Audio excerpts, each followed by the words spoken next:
Joining me now is Fox News senior strategic analyst and chairman of the Institute for the Study of War, General Jack Keane, back with us. General, Happy New Year. Good to see you this morning. Thank you for being here, sir. Yeah, Happy New Year, Maria. What's your reaction to all of this, General? Well, as we indicated, it's a brilliant, remarkable operation, truly to remove a criminal and a thug and a killer who's repressing his people for 14 years, following on the heels of Chavez for 13 years. This is 27 years that the people in Venezuela have suffered. 8 million of them have left the country, and the economy is in the tank, and they're big-time cartel owners and narco traffickers. So completely justified in doing what we're doing. And I think the president and his team has made some pretty solid decisions here. I mean, the big decision was to capture and extract Maduro. Obviously, they could have killed him at that compound. That would have been the easier military operation, considerably less challenging. But this was the right thing to do, and it's got the president and the United States on a moral high ground as a result of it. The second decision is not to become the occupiers of Venezuela. That would have put troops on the ground to diminish and make certain that the military was held in check, and also the Minister of Interior, Cabello, and all the thugs and killers and gangs from Colombia that work with him to suppress the people.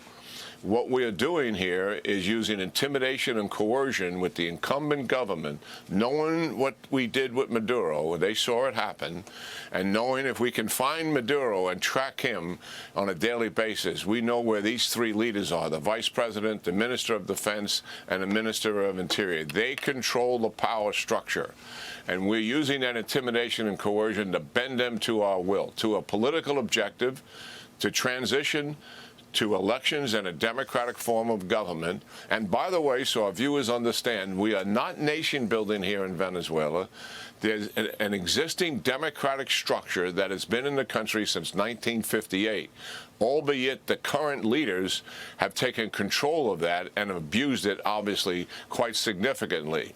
But a legislative body, the National Assembly, a Supreme Court, an executive branch, and a civil society that used to flourish in support of its government and in support of democratic ideals. That will all come back at some point. But right now, the administration is looking to stability. They also want security, and that means no more narco trafficking. Cabello and his goons and thugs stop repressing the people. They've already done some of that by curtailing any sense of celebration that the people would likely want to do. But with the goons and thugs roaming the streets, they're not about to do that because they know what they've done in the past. They kill them. Yeah. And they've also arrested some journalists. All that remains to be seen. This is, I think, is the right path we're on. But it's going to be trial and error here. I mean, this is an incumbent socialist communist regime that has repressed its people for 14 years. Yeah, absolutely. But it's better than occupying the country with military forces and all the challenges that would imply in terms of rebuilding a government. Right, and we got to see if these people are willing to fully cooperate with us. And that's been the criticism of this whole operation, right? The idea that there's this speculation that the U.S. is going to be in there running this. This is temporary when President Trump says the U.S. is in charge, but our adversaries are surprised, shocked. I mean, China is condemning Maduro's capture. A top Chinese diplomat accusing the U.S. of acting like, quote, a world judge. China has been a strong ally of Maduro. He's been propping up the Venezuelan regime. The dictator meeting with a Beijing envoy just hours before the capture. That, I thought, was just so stunning. The fact that Maduro was in a meeting with a Chinese delegation hours before the U.S. snatched him from the palace. China is carrying out a strike, meanwhile, of live military drills against Taiwan, did so last week, increasing its threats to take over the island nation. Officials warn that China may attempt a similar operation as what the U.S. carried out in Venezuela now, General. Your thoughts on the impact and what this does for China? Well, first of all, I don't buy into the nonsense that somehow this is going to inspire China to take immediate action in Taiwan because somehow there's some moral justification for them. the fact is Taiwan is an independent democratic nation, and the reality of Russia and Ukraine is much the same, an independent democratic nation that they have seized and want to control. If China moves on Taiwan, what do they want to do with it? They don't want to stand up the government and improve it. They want to take control of it and make it part of China. A communist Chinese party will control it. That's completely different than what President Trump does. He wants this. This is an illegal regime that committed a fraudulent election and blew it away. We want to return to a democratic state. And, of course, people who are seeing that somehow this benefits China don't want to deal with the obvious facts and what's so different about those. President Xi has his own schedule. In terms of what he's going to do, we got to take him serious. He is threatening to take over Taiwan, and I think we take that seriously. I believe our government is taking that seriously, but I don't see the correlation here. Now, look, this is a setback for China, for Russia, for Iran, and for Cuba inside of Venezuela. And writ large, things are going to change in the region, believe me, Maria, as a result of the United States standing up to the socialist leftist regimes that are imposing their will not only on their own people, but also imposing destruction on the United States through narco-trafficking, distribution of fentanyl. So, yes, I think we're going to see things change in the region as a result of it. China has a presence in every Latin American and South American country. That's going to continue.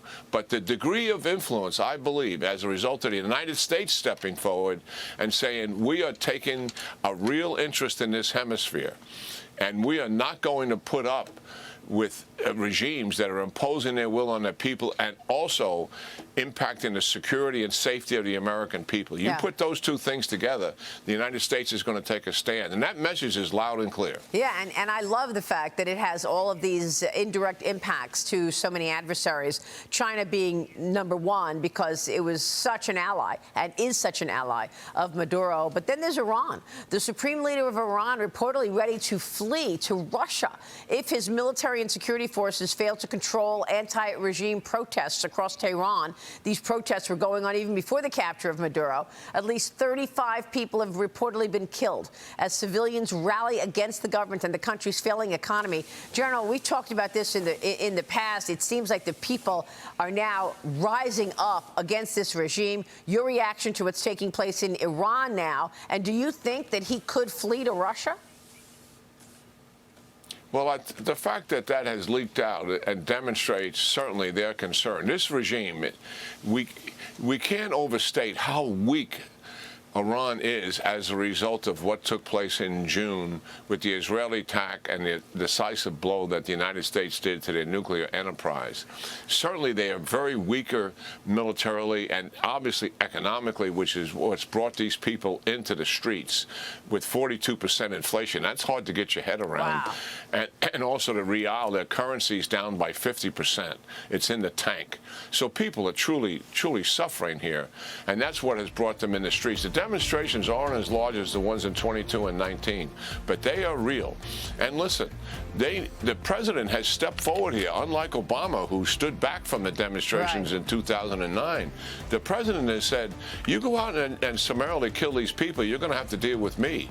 I think they take that seriously, and that's what produced the idea, in my mind, that Khomeini, the supreme leader, may indeed have to leave the country. So this remains to be seen what's going to take place here. We've been down this road before, but hopefully it does put so much pressure on the regime that there is a possibility of a change. We've had these aspirations in them before, and it's never happened in 44 years. Wow, unbelievable. But nonetheless, the fact that the Iranian people are standing up here and willing to risk their lives, and think about what that's like. Yeah. When you go into the street, given what's happened in the past, you're risking your life. And they're willing to do that. And that is just such a tremendous testimony to how opposed they are to the regime. And the president has said he stands with the people of Iran. He is taking care of every adversary one by one.